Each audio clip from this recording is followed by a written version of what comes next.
Welcome to A Perfect Place to Start. I'm Catherine, and on this channel we do home decor and DIY projects. For today's video, I am bringing you some shabby French country farmhouse for spring, and these happen to be some of my most favorite projects I've made so far this year. If that sounds like something you're interested in, I hope you stick around to the end, like and subscribe. For our first project, we're going to be creating a shabby bunny wreath. I picked up this wreath form at the Dollar Tree, and I'm actually just using a old sheet. You could use any kind of muslin fabric for this project, something that's going to tear easily and that you can get strips of fabric that kind of have the torn look for the shabby feel. So all I'm doing is taking my material piece and tying it onto the wreath form, and then here it is after I have them all filled in on the ears. For the actual bunny frame part, I'm going to do the first two rings, and then I'm going to do the second two rings, and then I'm going to continue that pattern all around the bunny like face part. It gives it this really cool woven look as you go around, and then you're just going to fluff it out at the very end once you get all of your pieces tied on to the wreath form. So once I have that completed, I'm going to take some ribbon that I got at Hobby Lobby, and I'm just going to make a really simple bow. I folded it over 2 times on each side, and I'm just using some twine in the middle to hold it together. Then I'm going to fluff the bow out. I do go ahead and take a piece of the sheet and go around the middle of it. I don't really know that it's necessary for this bow, but I went ahead and did that just to give it a more cohesive look. And then here it is styled in some decor.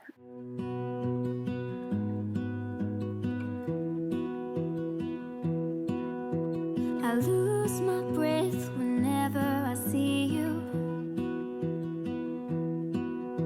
You stole my heart, what is it that you do?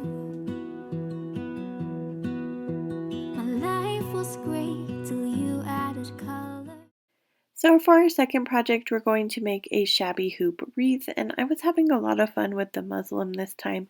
This is actually an old just piece of muslin that my mom had laying around in her fabric stash, and I just did the same thing that I did with the bunny wreath.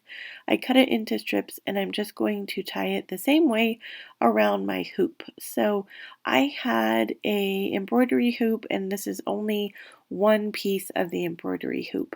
I felt like it was too thick trying to tie the piece of muslin around both pieces of the hoop. So once I get all the pieces tied on, I'm just going to take a longer piece of my muslin, tie it into a very rustic bow, and I'm going to glue it on here. I do kind of trim it up a little bit so that the tails are a little bit closer to the same size. And then that is it for this project. I think it's so elegant and beautiful, and I just absolutely love it styled with the lavender.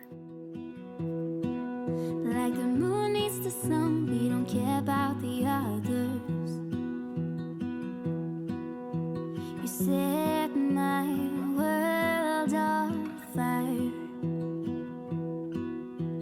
You're my heart's desire. So for our third project, we're going to make a shabby birdhouse, and this project actually turned out so much better than I originally thought it was going to. I don't know, let me know down in the comments if you ever have projects like that. But I'm just taking some antique Waverly wax, and I'm going to cover the entire birdhouse piece. This was in my stash, and someone had given it to me, so I'm not really sure where this came from, but if I had to guess, it came from Hobby Lobby. So I cover it with my antique wax, and I'm going to take just some, I think this is like classic linen or just an antique white kind of color. I will list it down in my description box. I cover it with that, and then I'm covering it with a very light pink from Folk Art. This is also chalk paint. And then I'm taking my lavender paint from Waverly, which is also chalk paint, and I'm using a Waverly Stencil. So I'm not going over this birdhouse with like total full coverage of my stencil. I want it to look kind of worn. So once I take it off, I'm going to take my little brush and my lavender paint, and I'm just going to kind of dry brush all around the edges and the edges of the top of the birdhouse. I really love the colors of this one together. Like I said, this was one of those projects that just turned out like so much better than I originally thought it was going to.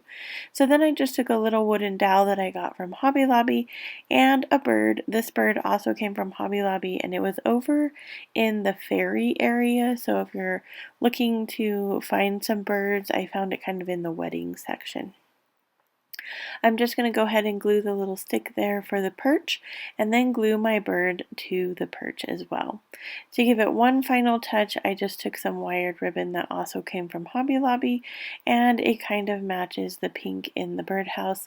This is really sheer ribbon, so I had like 3 or 4 pieces, probably more like 4 together, and then I just took a piece of twine, or no, actually a piece of ribbon, and this ribbon came from the Dollar Tree, and I'm just going to tie that off in the middle there, and then I'm going to glue the bow to the top. I added a pearl just for a little fun detail, and here it is styled in some decor.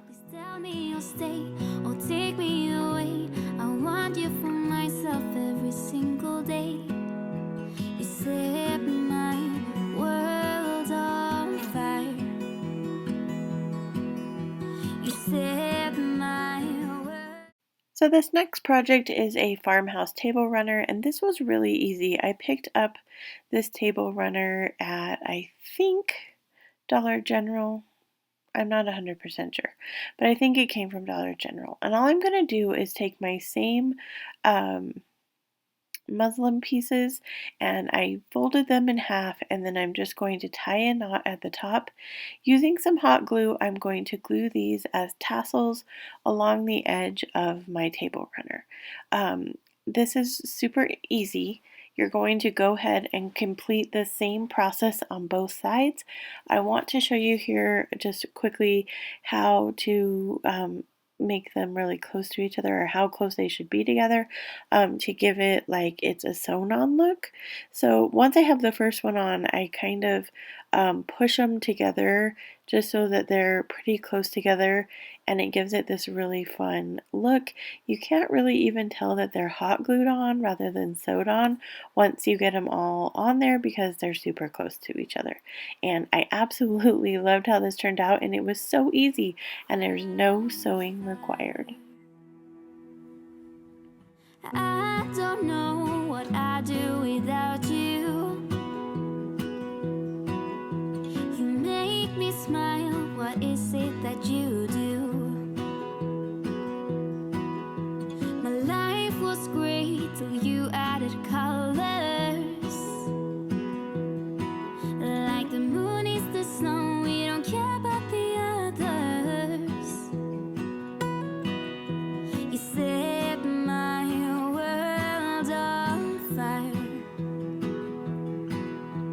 You're my heart's desire.